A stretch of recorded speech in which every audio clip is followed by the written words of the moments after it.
এখন প্ল্যান হচ্ছে তৈরি করে ঘটনা সাজিয়ে দিয়ে ওই পুলওয়ামার মতো। पश्चिम बंगाल में पाकिस्तान को पसंद करने वाली सरकार बीजेपी का ममता बनर्जी पर बहुत बड़ा आरोप। जैसे जैसे 2024 का महासमर नजदीक आ रहा है, राजनीतिक पार्टियों में द्वंद्व तेज हो गया है। एक दूसरे को कमजोर साबित करने, नीचा दिखाने और तमाम आरोप लगाने की मानो होड़ लगी है। बीजेपी और ममता बनर्जी में तकरार अब आम हो चली है। भले ही ममता दीदी की ओर से सीजन का पहला आम और शॉल जैसे उपहार प्रधानमंत्री मोदी को दिए जाते रहे हों, लेकिन राजनीतिक कड़वाहट जस की तस है। पीएम मोदी के खिलाफ ममता एंड गैंग का एक ही एजेंडा है, 2024 के चुनाव में पीएम मोदी को सत्ता से उखाड़ फेंकना। और इसीलिए आए दिन ममता समेत पूरा विपक्ष मोदी सरकार पर जहरीले आरोप लगाता रहता है। विपक्ष के इन्हीं बयानों पर बीजेपी जमकर पलटवार भी करती है। ममता के राज में बंगाल का क्या हाल है किसी से छिपा नहीं है, जिसको लेकर बीजेपी नेता सुकांत मजूमदार ने ममता बनर्जी पर हमला करते हुए कहा कि पश्चिम बंगाल में पाकिस्तान को पसंद करने वाली सरकार बैठी हुई है। यानी उन्होंने साफ लफ्जों में कहा कि ममता बनर्जी हिंदुस्तान नहीं पाकिस्तान को पसंद करती हैं। बंगाल में पाकिस्तान को पसंद करने वाला सरकार यहाँ पे बैठा हुआ है, इसलिए पाकिस्तान के लिए जो काम करते आईएसआई एजेंट वगैरह सारा पश्चिम बंगाल से आके यहाँ पे इसको एपिसेंटर बना के यहाँ पे रह रहे हैं और हमारे देश का विरोधी काम कर रहे हैं।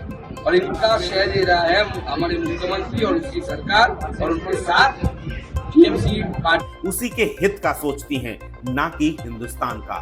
उन्होंने कहा कि पश्चिम बंगाल में मौजूदा सरकार पाकिस्तान प्रेमी है, इसीलिए राज्य में आईएसआई एजेंट रह रहे हैं और उन्हें सरकार का समर्थन मिला हुआ है।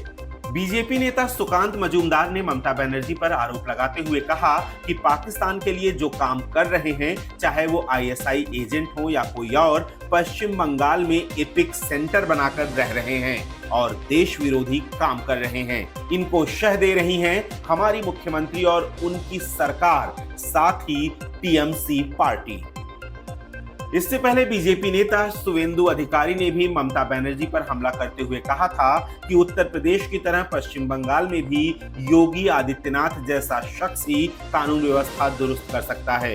बंगाल में महिलाएं सुरक्षित नहीं हैं, पुलिस को महिलाओं की सुरक्षा के लिए बलात्कारियों का एनकाउंटर शुरू कर देना चाहिए। इन सब के बीच एक केस की सुनवाई में कोलकाता हाई कोर्ट की एक टिप्पणी से भी ममता सरकार तिलमिलाई हुई है। कोलकाता हाई कोर्ट ने सीधा सीधा कहा था कि अगर सरकार अवैध निर्माण गिराने में असमर्थ है तो उत्तर प्रदेश की योगी सरकार से बुलडोजर उधार ले सकती है। इसके अलावा पश्चिम बंगाल के स्थापना दिवस के मुद्दे पर भी बीजेपी ने टीएमसी की आलोचना की थी। दरअसल राज्य के स्थापना दिवस को 20 जून से बदलकर 15 अप्रैल करने के प्रयास पर बीजेपी ममता सरकार पर हमलावर है। बीजेपी प्रवक्ता समीक भट्टाचार्य ने कहा कि इस साल राजभवन और उनकी पार्टी ने 20 जून को पश्चिम बंगाल का स्थापना दिवस मनाया था और अब इसे बदलने का प्रयास किया जा रहा है।